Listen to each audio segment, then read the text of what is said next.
Hello viewers, আসসালামু আলাইকুম। আজকে আমরা চলে আসলাম করোনার মোড় দেওনার চর। এখানে বিখ্যাত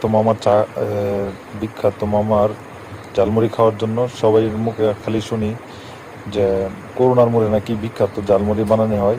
তো আজকে আমি আর আমার ভাতিজা চলে আসলাম এই করোনার মোড়ে বিখ্যাত ঝালমুড়ি খাওয়ার জন্য। তো মামার দিকে যে অর্ডার করলাম, তো দেখলাম যে তাড়াতাড়ি করে আমাদেরকে বানাই দিতেছে খাওয়ার জন্য। তো আমরা অপেক্ষা করতে থাকলাম। মামার ঝালমুড়ি বানানো শেষ, এখন আমাদেরকে দেবে খাওয়ার জন্য।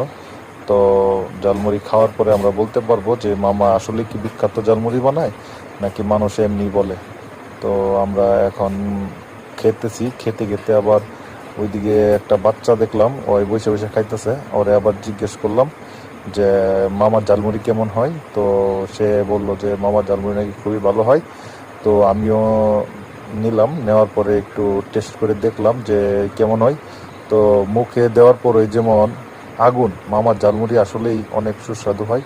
তো আপনারা যারা বেলাবো নরসিংদীর ভিতরে আছেন, তারা দেওনারচর করোনা মোড়ে চলে আসবেন মামার বিখ্যাত ঝালমুড়ি খাওয়ার জন্য।